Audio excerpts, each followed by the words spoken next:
Today I fucked up by losing my company £100,000 and am now suspended from work. Hi everyone, unlike most this fuck up happened today and my god it's a colossal one at that. Throwaway as my Reddit account is known by fellow employees and this is under wraps. I work in finance and am the only person to do my job. It's been a long week and I got an email from my CEO asking for his payment to be made into his new bank details.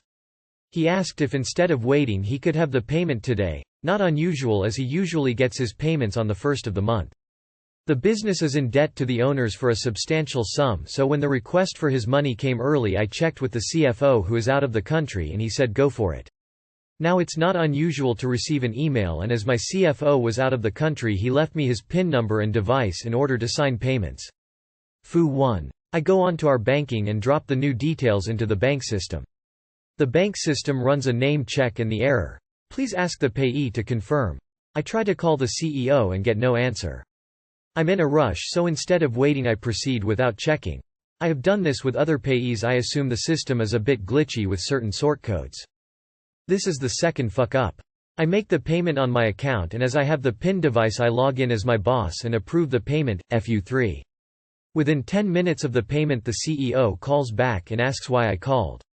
I told him not to worry and I have sent the £100,000 as he requested to his new details and the good news is he does not need to wait as well I have the secondary device.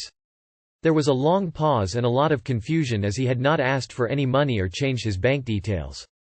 I went back to the email and I noticed that the sender has copied our CEO's signature and got a very similar email address but not quite the same. The CFO has called me and we have spoken to the bank who can try and trace the money, however as it was signed by myself we have breached the banking security protocols and they said it's unlikely we will get anything back. I am currently suspended whilst they investigate to ensure I was involved in this somehow. To top it off the money I sent now will come out of company bonuses next month too. Too long did not read. Did not check a email and sent a fraudster £100,000 and now there is no bonuses and I might even get sacked. Edit. On mobile excuse the formatting. Edit 2. Going to pop off for a beer at the local and wait for all this to blow over. Got a call in an hour with the CFO. Wish me luck and thanks for the gold. Edit 3. This is getting a lot of attention and I'm trying to reply where I can. The CFO called to see how I was and he understands this as a fuck up but not on my part purely. He told me to enjoy a few beers and the bank have been informed and our bank manager will give us a update by 10 a.m. tomorrow to see what if anything can be done. I'm just going to finish this beer and go home as I don't fancy a call being hungover tomorrow dealing with this. Edit 4. Please stop DMing me saying you are my CEO and CFO and asking for money. Even if you are a Nigerian prince I am not interested. Edit 5. Thank you for the burning cash reward seems very fitting. Thank you for the comments of support, laughs and everything else. I will update tomorrow with any further updates. Amazing. Someone, somewhere couldn't believe it actually worked. Hey, it's me. Your actual CEO. I'm glad I found you on Reddit. All is forgiven, but listen. I just found out that I have a recently dead uncle who was a count or something. Left me millions. I just need another $100,000 from the company to pay off the lawyer and some transaction fees, and bonuses'll be back on the table, along with me fixing your mistake earlier. Slide into my DMs and I'll give you the bank info. I managed to save our company $120,000 when I was copied on the end of an email chain. I noticed the email was off by a character and pointed it out to our AP. Sure as shit it was a scam and they were able to reverse the wire transfer. Emo, the CFO is at least partly, if not equally responsible here. There's a reason they have a PIN and physical device to approve payments. I'll give you a hint. It's not so they can give their PIN and physical device to the one person who makes payments so they can now also approve those payments with no oversight. I'm pretty sure I would get fired for doing that. One of the most common clever human-engineered hacks. It takes a string of events to go right to succeed. The most common thing is one or more signatories being abroad, unavailable. Most likely your company mail system is compromised, so they could pick the right moment. Ask them to investigate a mail breach. Losing my company £100,000 and am now suspended from work. And this fuck up happened today. And throwaway as my Reddit account is known by fellow employees and this is under wraps. I am pretty sure your fellow employees can figure out who you are anyway, winking face. Today I fucked up by having an accident in Walmart. Obligatory. This was last summer, but I have not been the same since. I am also using a throwaway account because my main has personal details that could be used to identify me IRL. Okay, so it was a beautiful summer day, and my husband and I decided to head to our local pool that morning, early afternoon, and do some swimming. I don't swim, but I like to lay on a towel and tan. Everything was great. Feeling great. Pretty chill day, right? I didn't eat any breakfast that morning, so I went to the concession stand and ordered a soda and a plain hot dog. Yes, I eat totally plain hot dogs. I eat my hot dog. Then we decide to pack it up and head to our local Walmart to get a few things before heading home. Important to mention, I was wearing a bikini top. I put a shirt over it before going in Walmart. And some very short, white shorts. Gotta show off my tan, right? We head over to Walmart and everything is cool. Must also mention, this is an extremely busy Walmart. Literally every checkout lane is open during the day, and the lines are always backed up. Literally can easily take 20+ min to check out sometimes, even if you go to self-checkout. Anyways, I remembered I had a prescription to pick up at the pharmacy. The pharmacy line is like stupid long, as usual. But I decide to wait it out, because the line won't be any shorter later anyway. I'm just looking at my phone, waiting to get to the front of the line. Important detail, after I was done scrolling while standing there in line, I handed my phone to my husband to put in his pocket because my shorts don't have pockets, of course.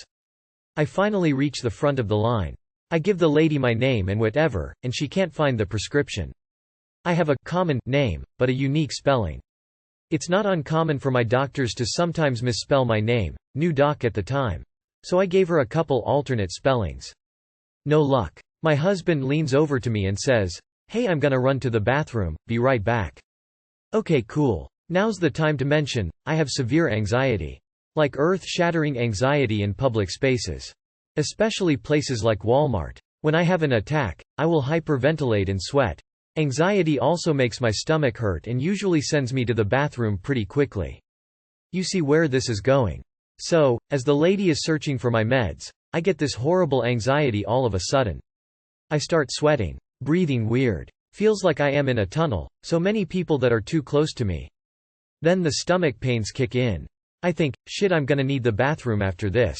I try to be patient. Pains in my stomach getting stronger by the second.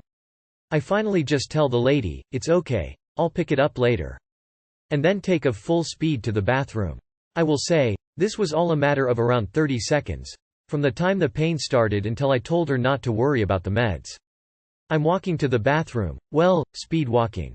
I go in and the pain is killing me. No one else is in the bathroom, remarkable for such a busy place.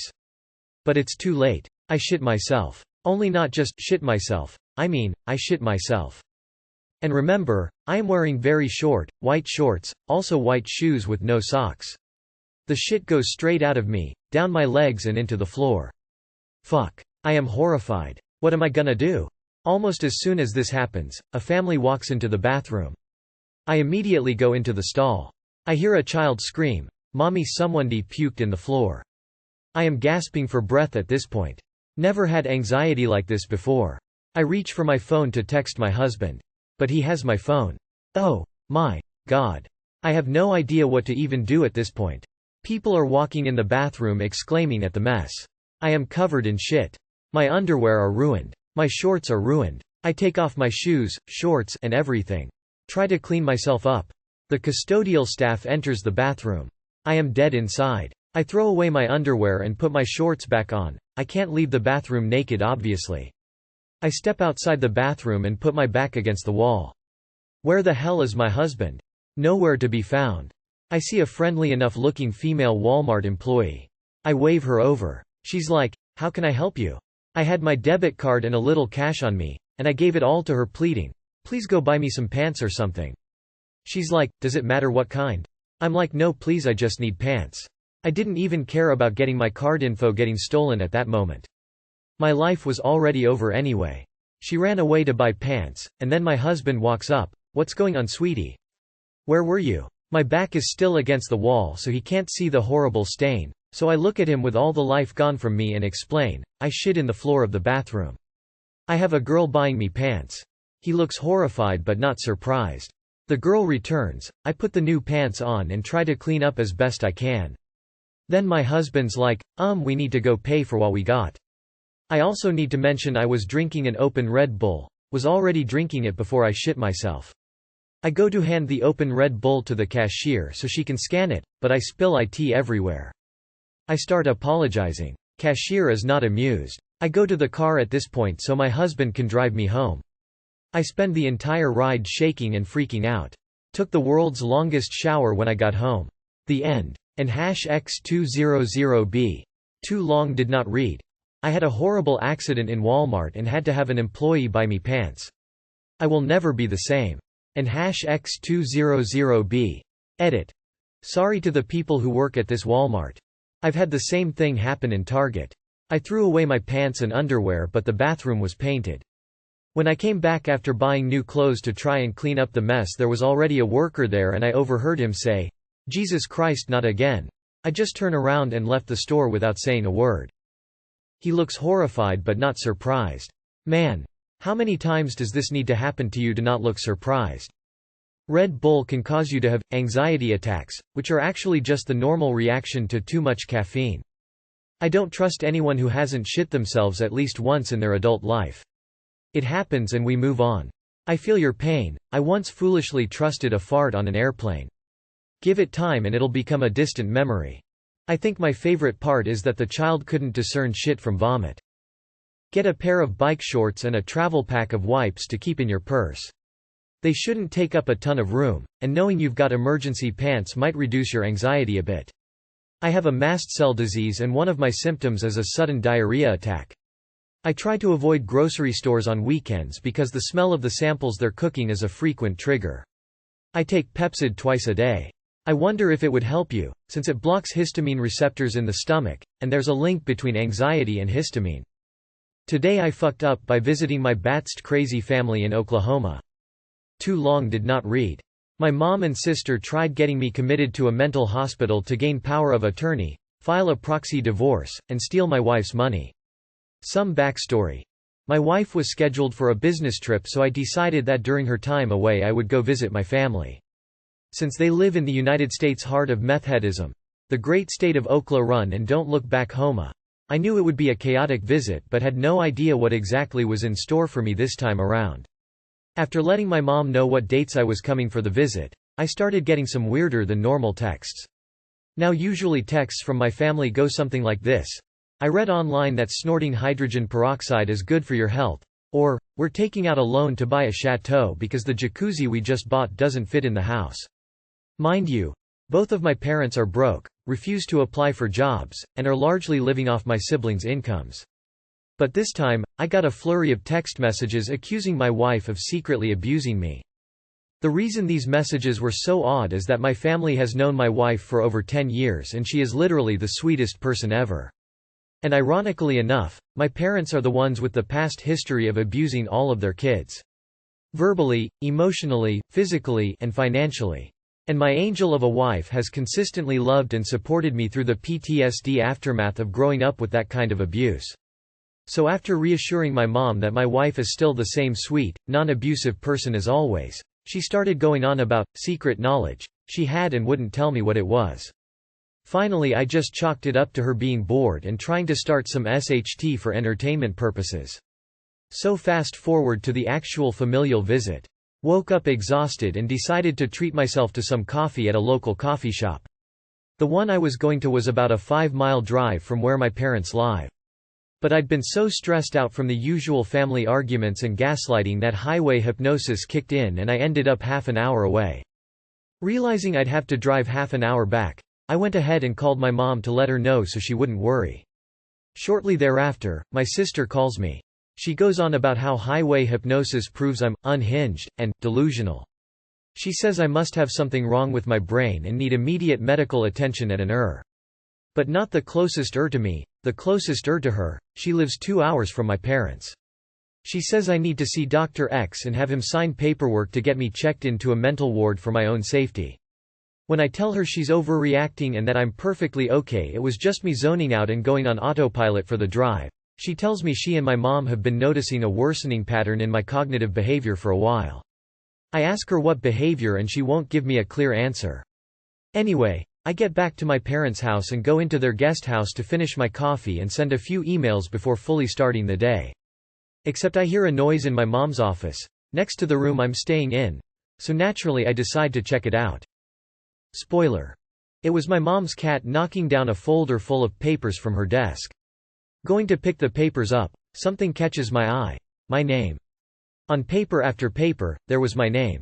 On an involuntary civil commitment, needing a physician's approval signature for indefinite commitment, power of attorney going to my mother upon my involuntary commitment, proxy divorce papers to be filed on my behalf against my wife, and written statements by my family that my wife had abused me and were therefore requesting annual alimony to be paid to my soon-to-be power of attorney for the remainder of my involuntary commitment.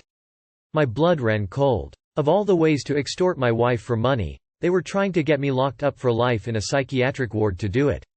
I called my wife, packed my bags, and left without saying goodbye. I'm glad you got out, op. Please consider checking your legal situation and getting your family out of your life permanently. Good cat. Saved a life. Good lord. What a fucked up situation. Glad you up and left. Did you take the papers along with you as proof or did you leave them behind? Or, maybe write a little nasty message on them? File a restraining order. What an out-of-touch hair-brained scheme. It is difficult to get seriously ill people involuntarily committed. No competent psychiatrist would even consider having you as an inpatient. You should tell your sister you talked to Dr. X and he said he wanted her and your parents to stop in for an exam. Today I fucked up by telling a guest we're understaffed. I work in a luxury 5-star hotel and this field will 100% test your patience. After 14-hour shifts, 3 hours of commute, I just want to go home and sleep, but I ended up being asked to work for a few more hours until my reliever arrived. At this point I was livid with anger. It was just me and another co-worker running all day carrying huge heavy trays of food up to all the rooms who had ordered room service. I was regretting all life decisions that led up to this moment and unfortunately the guest I was carrying the food for ended up being a Karen. She ranted on and on about how she waited a really long 20 minutes just for an omelette that was bland and demanded she speak to a manager. I snapped. I just rambled an apology I didn't want to say and slipped up saying we're extremely short-staffed. Cut to a few hours later and I get a call from HR. Apparently the Karen went downstairs and complained to the general fucking manager of the hotel. If it was the operations manager, well and good, it would have been don't do this again, be careful, blah blah blah, but the GM? Bad news. I don't think I'll lose my job because, like I said, understaffed, but also I have no idea what the fuck is gonna happen to me. This industry, especially in a luxury setup, tends to be filled uptight ass slickers who are willing to squeeze the last drop of patience out of all its associates. I definitely don't get paid enough for this. Too long did not read. I snapped at a guest and told her we're understaffed. She goes and complains to the general manager.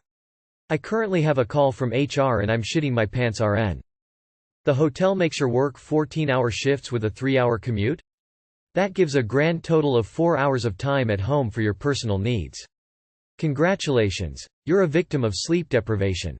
Best way to deal with these situations, in fact, all situations, come from a place called, I don't give a fuck. Solves all issues quickly and causes you no stress. As you said yourself, you have no control over the outcome, so why stress yourself out? It's really not worth it. I lost my cool the other night when we had 90-minute ticket times. I repeatedly apologized to the table and explained that I had no good excuses for their wait and that we had comped the entire meal. The father just pointed at his watch every time I walked by and proceeded to just get super shitty. I finally said, "Do you guys want the food or not? Nothing is stopping you from leaving." Their jaws dropped, and I came back and apologized around 5 minutes later. I've never done that in the 8 years I've been doing this. Needless to say, they did not appreciate that and I received a glowing review on Google. Smiling face with tear. I used to manage a retail store. When people would bitch about us being short-staffed or the lines were too long, I would let them know we were hiring if they would like to apply. Pretty much shut them up immediately. I also had a solid defense from my higher-ups though. 3-hour commute? On top of a 14-hour shift? That's a 20-hour day. It doesn't sound very plausible. If you can change careers to be more tech-focused, e.g. a data analyst role does not need programming experience. This role can be learnt in 6 months.